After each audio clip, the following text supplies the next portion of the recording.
Recent గా UNESCO creative cities network లో లక్నోకి స్థానం దొరికింది. 43వ యునెస్కో జనరల్ కాన్ఫరెన్స్ ఏదైతే సమర్కాండ్ ఉజ్బెకిస్తాన్ లో జరిగిందో దానిలో లక్నోకి స్థానం ప్రకటించారు. అవధ్ కుజిన్ ఏదైతే లక్నో కుజిన్ ఉందో మొఘలాయ్, పర్షియన్ అండ్ అక్కడున్న లోకల్ కుజిన్ ఏదైతే ఉందో దానికి సంబంధించి క్రియేటివ్ సిటీ ఆఫ్ గ్యాస్ట్రానమీ అని చెప్పి లక్నోకి స్థానం ఇచ్చారనమాట. అసలు గ్యాస్ట్రానమీ అంటే ఏంటి?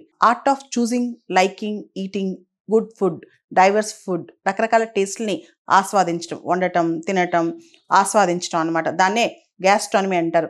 ఇంతకుముందు హైదరాబాద్ కూడా సిటీ ఆఫ్ గ్యాస్ట్రానమీ అని చెప్పి దానిలో మనకి ప్లేస్ దొరికిందనమాట. మనం చూస్తే లక్నోలో నవాబీ దస్తర్ఖాన్ నుంచి స్ట్రీట్ ఫుడ్ వరకు, అంటే రాయల్ ఫుడ్ నుంచి స్ట్రీట్ ఫుడ్ వరకు కూడా అక్కడ ఫుడ్ అనేది చాలా డైవర్సిఫైడ్గా ఉంటుంది. వాళ్ళ కల్చర్ని చెప్తుంది అనమాట. లక్నోలో చాలా మంది టూరిస్టులు కూడా వస్తూ ఉంటారు. ముఖ్యంగా 2024 లాస్ట్ ఇయర్ 8.27 మిలియన్ టూరిస్టులు వచ్చారంట. చాలా మంది దానిలో ఫుడ్ ఎంజాయ్ చేస్తారంట. ఇప్పుడు లక్నోకి creative city of gastronomy status రావడం వల్ల గ్లోబల్ విజిబిలిటీ పెరుగుద్ది. టూరిస్ట్ సర్క్యూట్లో లక్నోకి వాల్యూ పెరుగుద్ది అనమాట.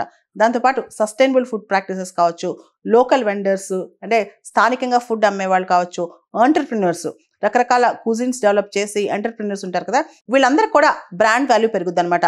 లక్నోలో చాలా ఫేమస్ వంటకం ఉంది, తుండేకా కబాబ్ అని చెప్పి. అది చాలా పాపులర్ వంటకం అనమాట.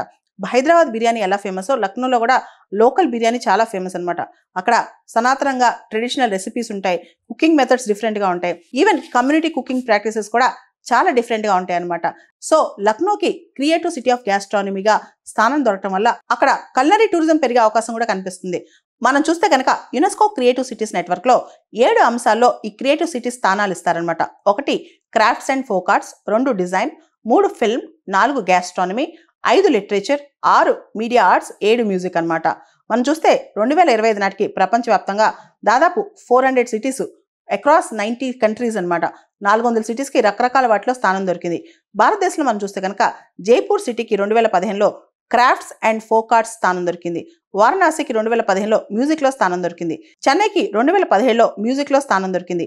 హైదరాబాద్కి 2019లో గ్యాస్ట్రానమీలో స్థానం దొరికింది.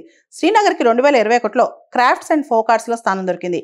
గ్వాలియర్కి 2023లో మ్యూజిక్లో, కోయికోడ్కి 2023లో లిటరేచర్లో, లక్నోలో ఈ సంవత్సరం 2025 గ్యాస్ట్రానమీలో క్రియేటివ్ సిటీ నెట్వర్క్స్లో స్థానం దొరికాయి.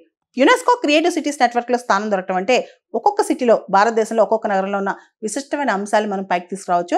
ఆ సిటీస్ యొక్క కల్చర్ని కూడా ఎన్హాన్స్ చేసుకోవచ్చు అనమాట.